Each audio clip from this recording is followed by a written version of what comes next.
I was just giving Harrison like kudos for like his biceps actually peaking. I've Oh, been dude, keeping. they're Yeah, fuck yeah. you're like your biceps look great, and he's like, want to come on the podcast? Wanna make that paper, wanna make that dough. This is the affiliate marketing show. Wanna make that paper, wanna make that dough. What's up, everybody? This is Josh coming to you with another episode of the Affiliate Marketing Show. Please be sure to like, follow, and subscribe to stay up to date on all the latest affiliate marketing news, tips, and trends. I am Josh from OfferVault.com, the industry's #1 aggregator of affiliate networks, direct advertisers, affiliate programs, and anything affiliate marketing related. We also have Mr. Pay-Per-Call himself, Adam Young, as well as the industry legend, Harrison Gevirtz. And today joining us, a special guest, JP Diaz, the partner at Textria.net and the executive vice president with the Consumer Awareness Group. What's up, JP? How you doing? Doing well. Thanks for having me, boys. Looking forward to talking. Appreciate you coming on the show, man. Let's dive right into it here. I know your kind of expertise lies in the Mast Tort area, and I'm curious, can you kind of just first start us off with a basic overview of kind of like what the climate looks like in that space? Because, personally, I'm actually not familiar.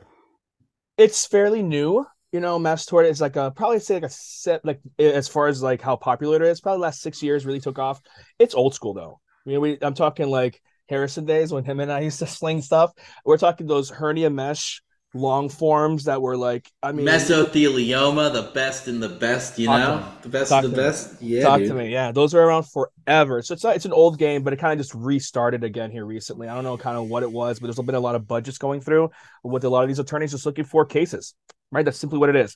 They buy the lead and they sign up for a retained case. So what I do, and the way I got started into it was as an affiliate. I got back into the affiliate stuff as an SMS affiliate. I've been doing SMS forever, and I was generating a lot of subprime data. And I really didn't have a home for it. And I was doing a lot of stuff like grants assistance and, getting your first home type stuff when it comes to subprime. And I figured out it's a cash-driven proposition. Mast Tort people want to make money. There's a class action lawsuit settlement. At the end of the day, they're trying to cash grab. And it worked perfect for subprime, and I got in love with it. I fell in love with the whole idea of how it kind of worked, and as an affiliate, kind of started growing with it to the point I'm working with now, Consumer Awareness Group. That's who I'm EVP with now. And my goal is to get leads to come in, and we call them, and hopefully sign up for Camp Lejeune. They sign the retainer. We sell the retainer to the attorney, and that's really our business. And I've been doing it for quite some time. It's a great way for affiliates to get started. I like it because it pays so well, and they always pay. When it comes to our business of affiliate marketing, you want to find advertisers that pay every time, and Mast Tort is one of those. Is that the reason why it's a good place for affiliates to get started, because it pays so well, or is there a difference? Pays so well. Yeah, it pays so well. A lot of stuff like SMS, these tough ways of publishing work very well with Mast Tort. Facebook, there's a strong metric that all these guys use that is a defined idea of how they can create a cost per lead and now what that looks like in an acquisition. There's a lot of money behind it too. That's a big one. A lot of advertisers and attorneys want to put a lot of cash in front of it. They're wholly reliant on the affiliate though. They have to be. Attorneys by law cannot solicit their own stuff. There's not a big billboard that says, JP Law, call me. I'll send you for Camp Lejeune. Can't do that. Can't put out any kind of like ad on behalf of the attorney. You have to use a marketing firm. So I have competition out there too. There's Tort experts out there and a couple of others that work in the same space I do. But we are the marketing firm on behalf of these attorneys that help fulfill these retained cases they pick up, and they work on their own as an attorney, but they can't solicit. So they have to rely on us as marketers. Why can't they solicit? Is that some type of specific legislation? 100%. Yeah, it's just how it works. Yeah, the attorneys can't solicit these Mast Torts in general. I don't know the bylaws behind it, but it's simply it. Yeah, they just can't do it. They've also had a number of instances where these firms try and hire a marketing firm, right? So like an agency that does very, very well, generates all these leads. Why don't we just scoop you up, right, and make you part of JP Law? Can't do that either. They have to operate separately. So there's a lot to it, and that's exciting for me because they're not going anywhere. They need to rely on us as the vessel for how clever we are and how cheaply we can get these leads for them. That's the whole exchange, basic stuff. Get a cheap lead, make sure it works out for them, and it has a big payoff at the end. Well, something you mentioned sorry, Adam, real quick. Yesterday when we were talking, you mentioned that there's been a lot of changes in the space and a lot of like self-regulation. So Totally. is that self-regulation by the attorneys or by these marketing agencies? And what could you just tell us a bit more about that? Yeah, smart. So Mass Torts Made Perfect. That's a trade show that's coming up here in this next month. That's kind of the affiliate summit of Tort, right? They're the ones that kind of keep it real when it comes to what they expect, and the consortium or alliance, of course, it's maturing, right? It's these attorneys are running into a lot of duplicate cases, for example, fraud. That's a big issue they're having, where there's an incentivized call center on the other end said, hey, you know what, I'll give you $500 gift card Walmart if you sign up for Camp Lejeune and tell your friend to sign up for Talcum too, right? That's a big problem we're having. So all these attorneys are having these beautiful calls. they know everything across the way. They know exactly where their medical records are. Everything looks well, but there's a tremendous amount of fraud at the end. So that's what we're talking about, self-regulation. We're old school that way. So when there's a new vertical that kicks on, there's a huge cash grab with the affiliates. Everybody starts running towards it. But the affiliates, the advertisers start self-regulating. So they're starting to do that now. So this next Mass Torts Made Perfect, there's going to be a hit list of all these agencies and affiliates to kind of, be aware of that could, essentially send you fraud. So they're slowly but surely maturing and starting to understand kind of like how they can make this work out better for them than just kind of throwing spaghetti at the wall and see what hits. So talk to me about when you have one of these torts kick off. Well, let's use Camp Lejeune as an example. It's not super old. It's fairly new, but there's been an immense amount of competition in this space. And so I remember when Camp Lejeune just sort of made its debut, like you said, the affiliates run, a lot of money available, and it starts to build. And then over time, it gets more competitive. So can you walk me through like maybe some of the channels that used to work and how they've evolved into a more mature space specifically for the Camp Lejeune vertical? Yeah, Camp Lejeune is a great example. I have one publisher specifically that there's no rhyme or reason to it. There's a specific CPL he has to reach. He adds 20% to it, and that's it. It's very specific, especially on Facebook. It's the perfect way to really go after these users from what you're trying to get, which is retained case, right?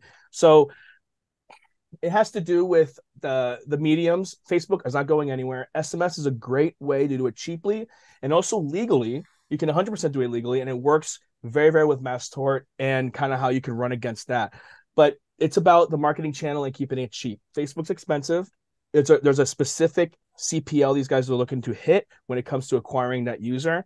There's only so much the attorneys can afford, right? That's the CPL game and what I can afford to pay you and what you're actually trying to earn. But it's specific, and they know exactly how to acquire these users. It's not easy. But the attorneys are willing to pay. So there's specific metrics you can go after as an affiliate in all these different mediums and really hone in on it. So, like a newbie affiliate, right? How do you get into the game kind of thing? It's really basic. You could build your own site, jpassistedclaim.com.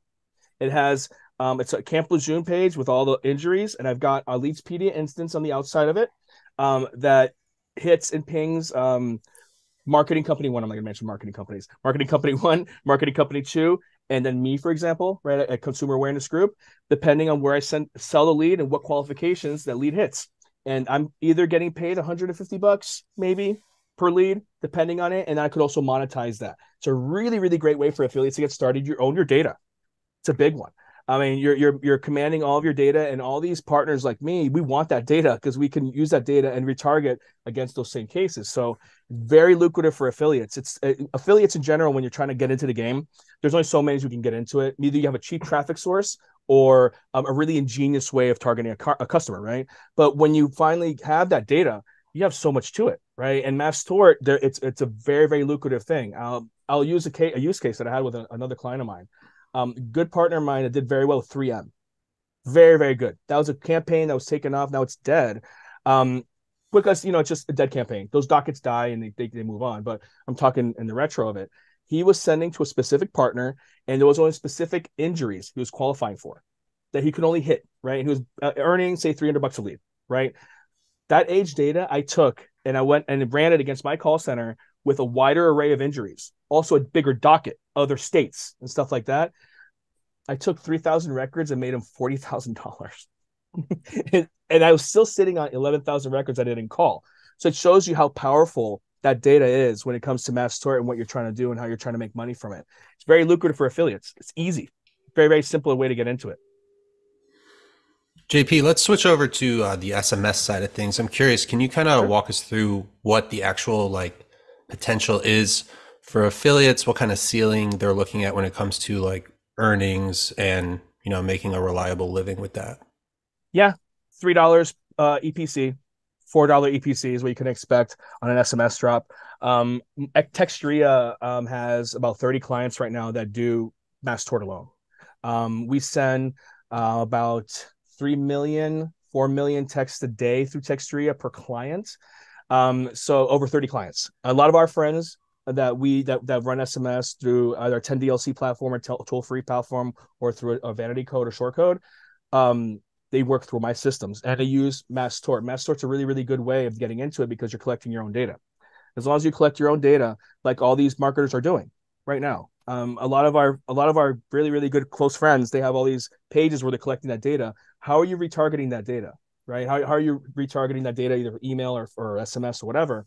They create a short code or they create a 10DLC code where they can retarget to lawsuitclub.com or whatever it is, right? But it's now a newsletter associated with SMS and it works very, very well. Low complaint rates because the users are looking forward to that information that's coming outside of specifically Mast Tort. When you start talking about other clubs like subprime stuff, get your first home, make money from home, sweepstakes stuff, high complaint rates, high issues when it comes to, you know, bad data. So that's why I was giving you an example of SMS. That's why it works so well. It's a really, really Hold on good a second. Hold on a second.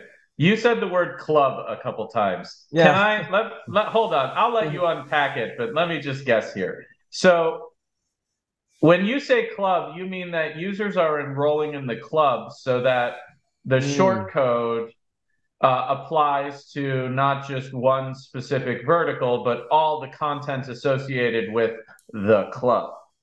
Yeah, law. You got it. Yeah. So when you sign up for your routes through Textria, if you're a marketer, I have my site. It's legal assistance claim or whatever you want to call it, right? And now you're part of the club.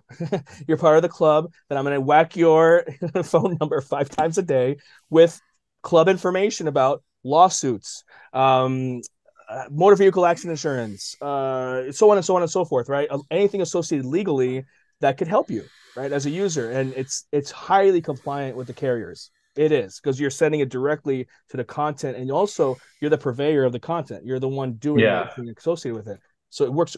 It's a great vertical for SMS, and it's easy to find the data because it's subprime data. It's very inexpensive.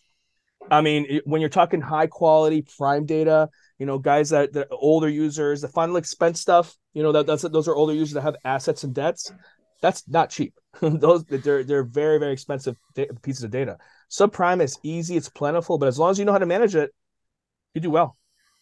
I have a question for you, JP. You mentioned that you hit these people 5 times a day. You know, I'm just curious, like, what's the retention rate in terms of these leads? Like, how often do you see people opting out, and how often do you see people sticking around because they actually enjoy the content?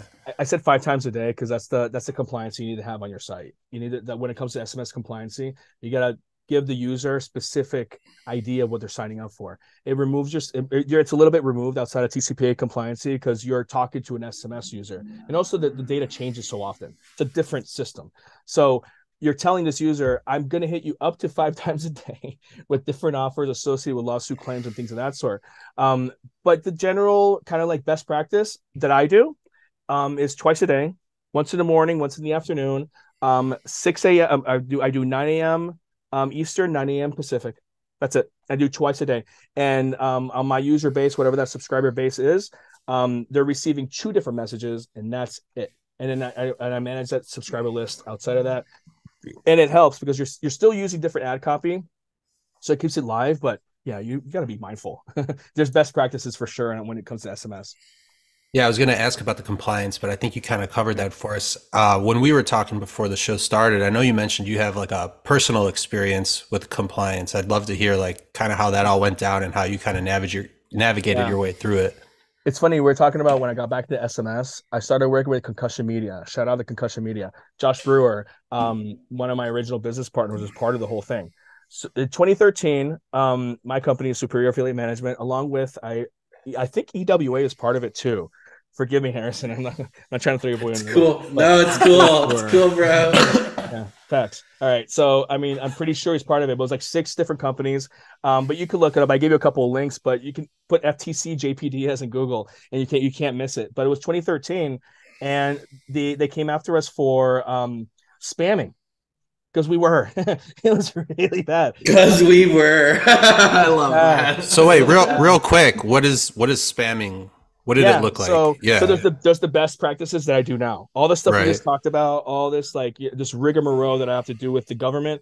I'm literally talking to AT&T about what I'm doing daily, right? What I used to do, I had an office with I don't know 40, 50 PCs, one in South Orlando, one in North Orlando, with a row of about 30 different modems plugged in like this, and I was creating just fucked up numbers. I was getting numbers where more than I could. I was trying to buy data, but that shit didn't really turn out for me. But it was essentially appended bullshit data that I was just spamming a $500 gift card to Walmart or iPhone 5S. That's old school. That's where I was. That was my line in my text. Oh, some nice email submits, huh? The pin submits, the email submits, they were making us about $250 a piece, and we were just cranking them out like nobody's business. I mean, it was a very cheap way of traffic, right? So the thing I was telling you about before about paying it forward and about doing it well going forward is just that. It was a cash grab.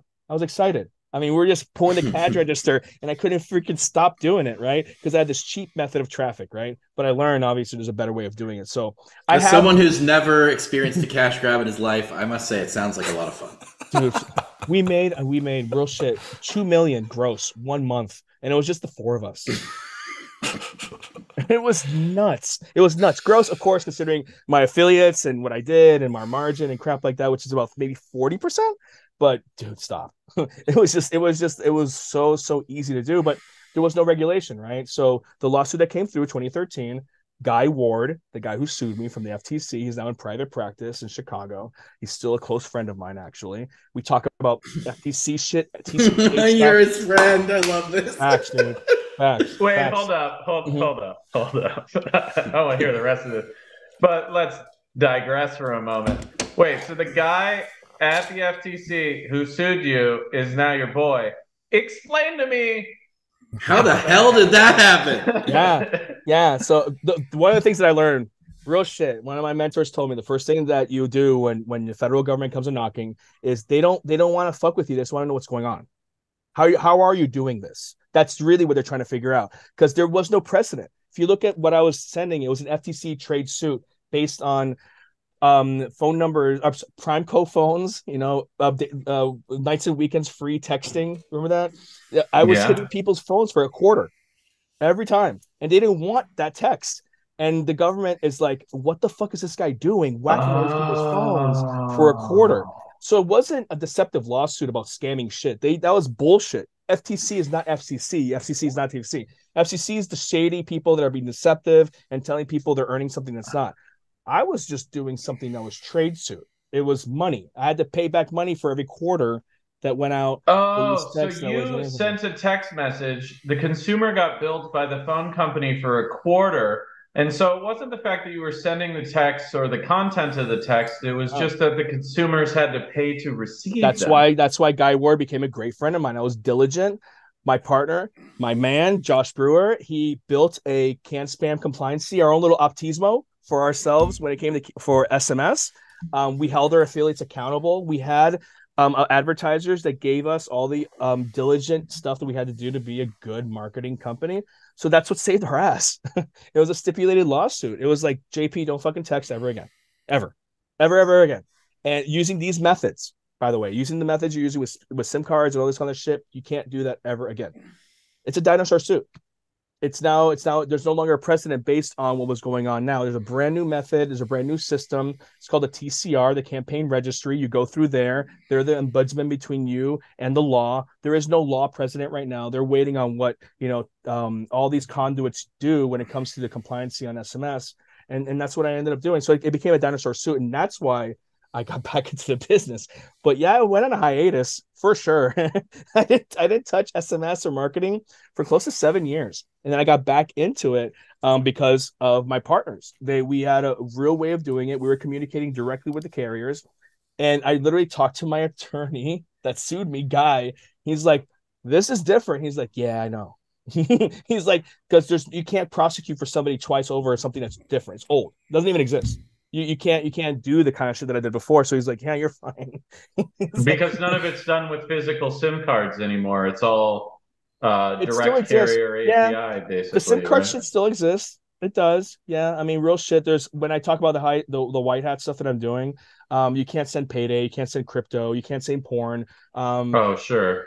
Well, there's a handful of financial stuff in general you can't do through texting or anything related to finance or banking. It confuses the user, and you can't kind of do that kind of stuff. Now, our friends in our business that do a lot of payday stuff and they want to send SMS, they talk to me every day. I say I can't do it, but that's it. And they have a friend in India that has a whole row of SIM cards, and they just start sending that kind of stuff. So they can do it, but you get the idea. There's a right way of doing it, and there's a wrong way of doing it, and there's also the longevity of the game. You know what I mean? That they are the carriers. They're the ones who are actually commanding in what you do when it comes to how you market your stuff. It ends with AT&T. So whatever AT&T needs to do, you follow. And I have. So I've done it. And I've done it for a number of years. I created a platform, mobiledrips.net as well. That's a 10DLC SMS platform that manages all those routes. So, I mean, it's adamlaw.com. I submit that to the TCR. They come back to me and say you can only send 10,000 messages per day to Verizon Yeah. every whatever hour. I manage that all through my platform, and it's 100% highly compliant to the point they're asking me what messages I'm sending daily. So there's no more murky water. They're the ones who are going to Well, sue me.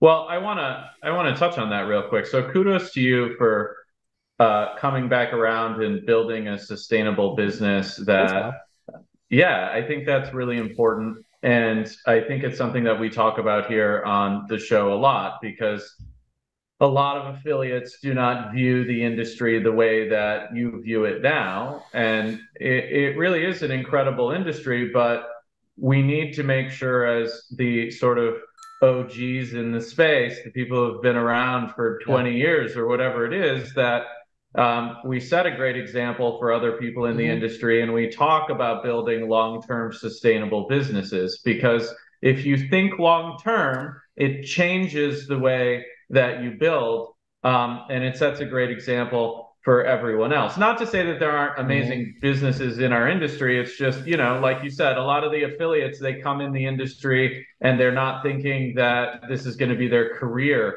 Yeah. It's just like, oh, hey, I figured out how to make some money. And they really need to think about it like a career path that they can build upon so that they Mm-hmm. can avoid the issues that you just described. Because look, in the end, you're sending SMS and you're building a long-term sustainable business. And Mm-hmm. I don't mean to give you shit about this, but if you had thought about building a long-term sustainable business in 2023, Yeah. you'd probably be making a ton more than you No. are now. No. Great learning experience, I'm sure. And Yeah. like I said, I don't mean to give you a hard time, but we all at some point have this epiphany, and I think it's important that we No. point out you I don't did, take it and wrong. it's really great. I make it a mission of mine. Yeah, I mean, I meet a lot of people that are in the business. They come to me and they're like, "What did you learn? What happened before of it?" And they hang on my words because I have lived that experience, and I really make it a point. I don't mind paying it forward either. When it comes to these methods and systems that affiliates can be so kind of cloak and dagger about, like you want to be so close to your vest. Don't share my secrets. That's what pays us off, man. That's the longevity of the game. If I'm doing something well, I'm going to share it with you, and we're going to do this for another 10 years, not just because you have a little cash grab for a few months. Those are the guys that flail. Those are the ones that are playing defense, and those are the ones you have to stay away from. And fortunately for me, I build a reputation enough where these young folks come to me. They're like, what happened? How'd you do it? What are the things you learned from it? And I don't mind paying it forward. I really have made it kind of like that next stop in my life for sure. Are you doing anything like specifically to pay it forward, or is it really just when someone asks you? Like, are you going out of your way to help people? Do you offer your services to people in any kind of way? Yeah. I mean, it's funny you say that because these like trade shows come up, and you put yourself out there. I'm like, hey, make an appointment with me, right? And the most of the times that I make these appointments aren't with my old friends. My old friends, I meet them at a bar and we can chat it up in 20 minutes and get something done quickly. It's the new folks that were like, what happened? Like, because they are in the game. And on the SMS side, it's just a huge question mark. What is the way to move, right? So I proactively have made it a point to like pay it forward. There's a lot of like clandestine secrets of how to like run Mast Tort. I don't mind paying it forward because you're going to pay me off anyways. And a lot of this stuff always comes full circle. That's what I learned from doing this business for a very long time. We're all on the same stuff and we all talk to each other the same way. We keep each other honest and we'll talk to each other 10 years later. And the ones you respect are the ones doing it 10 years later. Not the It's ones. so true. Yeah. You might do business with, you might not do business with someone for 7 to 10 years, but run into them at shows. And then 8 years down the line, you know, I happen to have some data that's really going to be ripe for Tort, and boom, I go, oh yeah, that really nice guy JP who gave me some advice on SMS for my e-commerce product years ago because he knows SMS, and then boom, you find a deal. And it's a principle that we've talked about time and time again on the show. Like, if you're new to a show, talk to everyone, even if it's irrelevant to you, because in the future it might be relevant. You know, I love kind of where your head is at, because you know what Adam was just saying about, you know, building something for the long term. Our industry's reputation has vastly improved in the past 10 years or 15 years. When I was a young lad and we would talk about this industry, it was like the Wild West. I'll be the first to tell you that.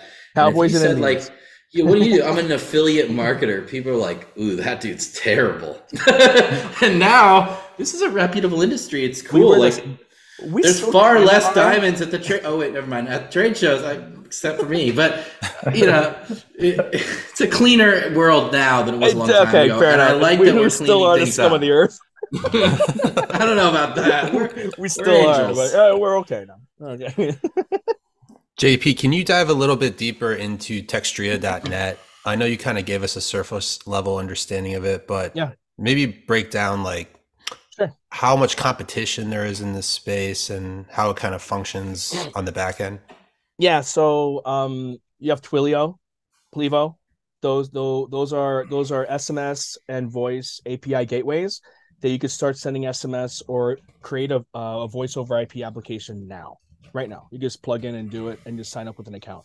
I'm the same person. Textria is the exact same company as Twilio or Plivo. We're a phone company.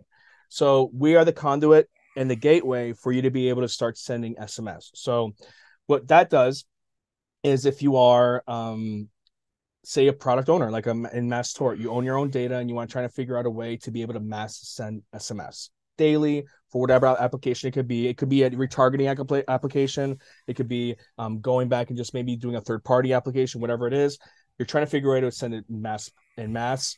I do that. So I set you up with your 10 DLC routes or a short code if you're trying to set up that, or toll-free routes. That's just the gateway, kind of like a Twilio, and then you have to have the platform associated with that to start essentially running your SMS platform. So that's what Textria does. We do it in a number of different ways too, not just outside SMS. VVPUSA.net, you can look that one up as well. That's the software applications. So we have a number of different software applications that run alongside that you can do for, and we have other clients that, like hotel clients, for example, car dealerships that use conversations to create a retargeting strategy for their clients and SMS to be able to communicate with them and stuff like that. For two-factor authentication, you know, the SMS two-factor authentication, that's something else we run. I'm sure you've seen you're signing up for car insurance and they send you a text and you can actually run a text with the application. We've run that as well. So there's a number of things outside of just SMS, but when I met my partner, Bill, he was in the business of, you know, doing marketing. So that's how we had to hit it off and kind of create it. Outside of that, but you froze for a second. Do anything when it comes to SMS. Oh, sorry. No, you're cool. Yeah, we're good. I actually had a follow-up question. Can you talk to us a little bit about the 10 DLC process? Kind of explain what it is. Even tell us what it is too. Yeah. 10 DLC is 10-digit long code. It's your phone number. My phone number is 10 digits. That's what you send a SMS from. Traditionally, if you were going to run that system, you'd have to create a domain and a tremendous amount of DIDs, hundreds, that would get blocked by whatever sending you were trying to do. And essentially you trash that DID and you add another one and you keep sending on behalf of that. That's no longer a good way of doing business. It creates a tremendous amount of anonymity between you and the user and how to complain, right? The whole problem when it comes to SMS is, who do you bitch to? Who am I going to complain to? Is it the advertiser or is it the publisher, right? The publisher is the one who has to be in charge of maintaining that list, right? So the problem that a lot of SMS publishers have is that they're anonymous. Once that text goes through and that number is dead, that DID number, who does the user say, stop sending me these texts? Do people actually maybe? Do people actually do people actually complain? Because I typically just block the number like right away. You know, that's my method. Text stop to stop, right? The text stop to stop. I maintain that 100%. It goes into a sandbox that I share with the advertiser. The advertiser gets that just like an unsub, just like any other unsub, right? Remember, email and SMS are two different things, but it kind of follows the same method. But we have an unsub for email, and you have an unsub for SMS. So that you do absolutely maintain that for sure. JP, are you going to any trade shows coming up? Real quick before we let you go, I'm just wondering where we might see you at, or where any of our viewers might be able to say hi and chat with you. Mast, yeah, I was just actually scheduling it. Mast Tort's Made Perfect. I'm gonna be there in Vegas, 10th to the 12th. I'm gonna go to the AFI Expo. I wasn't nominated, but whatever. I got like four of them. I swear, Darren's been hitting me up for like last month. You going? Yeah, nominate me. I'd love to go. Nominate me. I really want to go and be nominated. But I'll go. I'm still going for sure. I love the guy. But no nomination for your boy. I hope he watches this. No luck. I don't know if you saw, but Adam and Harrison are doing a pay per call mastermind with Carlos from Unique. So yeah, I saw that. I want to get on the invite list. Oh, we got you. Yeah, for sure. I bought Carlos's software for my girlfriend to get into the whole pay per call thing. She's into it. She loves it. You know, That's cool. Yeah, I know. I wasn't ready for that. I'm like, it was really inexpensive. I love Carlos. I've known him for years. And he released that Unique 360, whatever it was. I got it for my girlfriend. Mm-hmm. She's all over it. She loves the way he talks. Like, he has this great cadence, and she loves the whole thing, how he's learning from him. I love it. Yeah, I'm all about Carlos, man. I'll be there, guys. I'll support for sure. You still hit the summits? Yeah. I was in New York for sure. I don't think I'll ever miss one again. I mean, unless I'm, can't make it. But yeah, for sure. Hey, if this is you specifically, this short code right here, who thinks I have erectile dysfunction, for some reason I keep sending them stop. It doesn't seem to be working though, because they keep. It's great. It was wild, by the way. Some reason there's ED here. There's an erectile dysfunction issue. I don't know where they got that. I don't know how they got that shit. And then there's something about size with no prescriptions. I'm not sure exactly what's going on, but if you could stop sending me these texts, I'd really appreciate it. I'm getting about 5 a day.